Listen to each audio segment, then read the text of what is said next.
Okay, so today I'm here with Forlorn Hope at Fortune Fire Festival. Would you like to introduce yourself? Hello, I'm Chris Simpson. I am lead singer and rhythm guitarist for Forlorn Hope, and it's just me here. So, how are you today? I heard you playing earlier and you were awesome. Thank you so much. I am having a lovely day. The weather has cleared up. There's a fantastic crowd here in Manchester. It's a great venue. Yeah, we're having a cracking time. Awesome. So, you released your album, Over the Hills. Yes. It's your debut album, and it's a concept based on the Peninsular War. That's the one. So, where did you get the influence to write this from? Ooh, right. Well, I've always been... Okay, right, I'll sort of preface this. I've been in one band before this with most of the same people. I've always been very into storytelling through music. Like I say, writing music is something I got into later, but writing lyrics was something I did from quite early on. And I've always been big into storytelling. You know, always admired bands like Iron Maiden that have like a big narrative to a lot of their stuff. Alongside that, big history fan. My dad is a massive First World War enthusiast. He got me into a lot of stuff. Got into Napoleonic history through the Sharp books and TV series and stuff like that. And then back in 2017, like end of 2017, when we were looking at doing an original band, because we used to be the people who are now Forlorn Hope used to be a covers band. We started looking at doing an original. Had this idea of maybe we could do this historical concept, because I'd worked on a couple of, it's something I'd wanted to do for a long time. I'd worked on a couple of songs with Alex, our guitarist, very much inspired by bands like Sabaton and Iced Earth, who have really made that whole sort of historical metal thing happen, and thought maybe we could do something similar, put it to the guys. They were up for it, or at least willing to go along with it, and the rest is history, pun completely intended. Okay, so from the start of your career till this very day, how do you feel? Like, what's been the most defining moment in your career so far? Oh my god, no one's ever said I had a career before. Few moments. I'm tempted to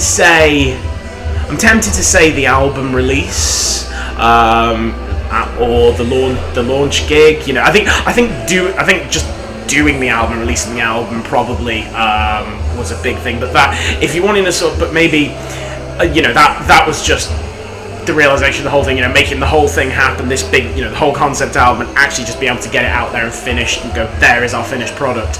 That, obviously, massive moment. I think all of us, we've been in loads of bands between us. I don't think anyone of us have ever actually released a full album before. We've done various little EPs and singles and stuff, but never a full album. So, that definitely is going to be the thing that defines 2019 for us, and that's the crucial moment so far. I mean, we've had some amazing live moments as well. Like I say, the album launch gig, so many really close fans and friends came to watch that. That was beautiful. And last month when we opened Power Metal Quest Fest in Birmingham, the response we got from people that we didn't even know and stuff like that felt like a real whoa, this is getting real moment. But I think if I had to put my foot down on one thing, I think it's got to be the album release for this year. Yeah, definitely. I think quite a lot of bands nowadays find it quite hard to actually be able to release an album, because there's not a great deal of the media pushing towards these smaller bands that are trying to rise up. Do you agree with that? Oh, because definitely. They don't get as much support as say, the bigger bands, and they haven't got that reputation. I mean, to a certain extent, one thing that is just an issue is there are just so many bands these days. When there's it's harder to get noticed when there's so much competition. There are way more bands than there are gig slots going, than there are record deals and stuff like that going, obviously. It's a slog and it's a struggle, and an album itself as well is a massive undertaking. So if you're gonna not just the recording of it, the merch, the PR, all that stuff to really get it out there. It's a lot of money, and as you say, there's not a lot of money in being in an unsigned band. Getting that together is a struggle. So yeah, no, I would totally agree. I mean, it does make you feel incredible, when you get it out. The fact because you had to put all this work into it. But yeah, no, we totally agree. It is hard work. So fair play to the bands. We've got so many bands here. So many unsigned bands that are just here slogging away, and it's inspiring to see how hard all these people work. Just for the love of it, because they're certainly not doing it for the money. Yeah. So are you able to devote your life to music and play gigs every single week, or do you have a job outside of the band kind of keep you going? I wish I could say this was my job. That would be amazing, but no, this is not my job. We all have jobs. I'm actually a lawyer. Yeah. In my day to day, that's the thing that pays for my bit of the band, and yeah, most of the other none of us in the band do this as our main job. Maybe one day that would be possible, but there's a long way to climb before we get there. So got to do something else. This is the thing. It's one of those. Depending how I'm feeling, if someone asks me, "Oh, what do you do?" If I'm had a couple of beers, I feel a bit cheeky. I go, "Oh yes, I'm a musician." I won't say. And when the answer is really, "Yeah, you're a lawyer. Stop it." I mean, you're still a musician anyway. That is true. You're on the stage, you're playing the music, and that's really cool. That is true. Yeah, I'm both of those things. I'm a musician lawyer. Yeah. Let's keep going. Let's see how far we get through with this. And so, the statement "heavy metal is dead," you find it's used quite a lot by people in rock and Bollocks people. It is. Come yeah, that's what I was going to ask. on. What is your opinion on that? I mean, if you want an answer to that question, walk through that door into the live room. Bollocks is it dead? Festivals like Bloodstock and stuff like that, the international festivals, Hellfest and that, they're as big as they've ever been. There are amazing bands breaking through all the time. And it's not just, and people have said stuff like, oh, it's only the old band's headline, it's only Maiden and Metallica. That's rubbish as well. Last year at Bloodstock, you had two brand new bands, as at that headline, Sabaton and Parkway Drive, massive, breakthrough moment for those newer generation bands headlining, and that's inspiring to see that go, yeah, it is actually possible. There's a lot of graph and the odds are against you, but it is possible. But you get down on that's the top level. You get down on the grassroots level, like here, it's hundreds of, maybe even thousands of, grassroots unsigned bands working so hard. Bollocks is heavy metal dead. It's as alive as it's ever been. Right. So, where do you see yourself in 5 years from now? Do you feel like the band will have progressed? I sincerely hope so. Yeah, I mean, I would hope that by that stage we'd have at least one more album out, possibly two, getting on some new historical subjects. That's the long-term goal, is to have this nice big wide catalogue. Oh, look at all these different historical topics we've done. So definitely have that, and hopefully, being able to tour more widely across the UK, maybe even internationally. That's a big step, but you never know. And hopefully, playing a few of the festivals. I hope within 5 years we will have been able to get to Bloodstock. You never know. Might take a few more, but you never know. Let's aim high. Yeah, and so do you kind of thinking about historical lyrics in your music, do you think that maybe it's opening a new door to those people that maybe aren't so interested in history, and they might find it for the music that they actually find it quite interesting? Cracking question, and I really hope so.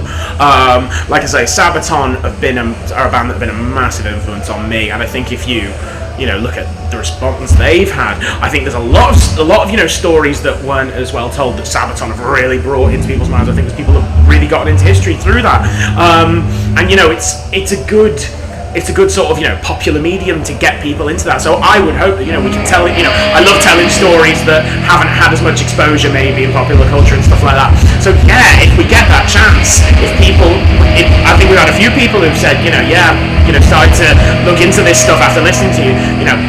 If we get more people like that, that'd be amazing. So yeah, definitely.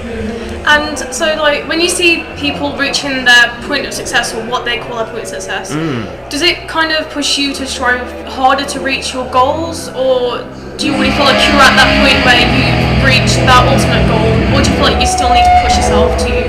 There's so much more to achieve. Like I said, we haven't even been gigging as this band for 2 whole years. We've only got the first album out, which we adore the first album. We're really proud of it, but obviously I'd be lying if I said we thought it was perfect. You know, we know there's plenty of places we can improve and plenty more stuff we can do. So yeah, and you know, yeah, seeing other bands, you know, the bands that are on our level, like our good mates Midnight Prophecy, who are headlining today. They played Bloodstock last year, won Metal to the Masses. You know, fair play to them. They were fantastic, and that's inspiring for us. You know, we see that and we go, yeah, you know what? That was their year. Hopefully next year that'll be our year. You know, see other bands get up really high, other bands doing amazing. Yeah, it's absolutely. It's absolutely inspiring. You know, other people going there and making that happen. It's brilliant. That's great. And so I've seen that you have a keyboard player in the band. We do. I think that's really great because being someone who plays piano and keyboard myself, it's kind of hard for these people to actually get into bands because over the years I've kind of noticed that within the whole, it kind of depends on the genre of music. So in the glam metal you see it's kind of rising back up because it dropped down a bit once it got to the 90s because in a way grunge kind of killed it and it didn't survive unfortunately, but I think it's coming back stronger than ever. I think it's really cool how you choose to have small playing music. Oh, definitely. We wouldn't have it any other way. I mean, like I say, Jade's been a part of bands that we've been in for years. She's a fantastic keyboard player. I didn't have so much to think. I mean, it's an essential element of that sort of power metal thing. And I think, I'm not 100% sure, but I think that power metal in the UK is getting a bit of a lift at the moment. You know, Sabaton have been doing amazingly. They've been playing Wembley in February. I went to the Glory Hammer tour this week, bringing amazing tour, and you know, these bands all have keyboard players like keyboard elements. So I'm hoping that UK power metal, it's never been as big in the UK as it has been on the continent, but I'm hoping that's going to make it grow. So, you know, if it does, demand for keyboard players is going to be through the roof. So yeah, all power to the keyboard players. I just think it's great because, I mean, back in the 90s you saw Alice Cooper on, I think it was the Brutal Planet. It was such a good show. You know what, I missed that tour. My dad went, but I missed it. But I have watched the DVD of that tour so many times. Because you know what, I know it's a different style of music, but if I could trace back the moment to how I got into heavy music, it's Alice Cooper. It's my dad putting trash on in the car, and that opening guitar riff to Poison, and I just hear that and go, what is this? How is that sound being made? What am I hearing? How do I get more of it? And my God, the man could perform. You just watch him come out on that Real Planet DVD. Oh man, it's just incredible. He's the master. All hail Alice Cooper. And your Alice Cooper shirt is excellent. Did you go to did you see him at the arena the other week? So jealous. I want to go. It was amazing. It was just, it's hard to explain it. You just gotta go and see it live. I've seen him 5 times. Wow, I think it was the first gig. It was the second gig I ever went to. Was Alice on the Dirty Diamonds tour. God, the man is just without equal. He's my hero. Yeah. So talk about like Alice Cooper. Who are some of your other influences? I mean, you mentioned quite a few. What are any like in particularly stand out for you? Well, like I said, I've already raved on a bit about Sabaton, and you can't really be in a historical heavy metal band and not mention them because they're such a massive thing. So it's like, yeah. So let's put Sabaton to one side for now. You know, obviously we've got that big sort of classic heavy metal element in our sound. So you know, definitely Maiden. Always have got Maiden's lyrics and their storytelling ability as well. So they're a big influence. Maiden, Judas Priest, stuff like that. Amazing.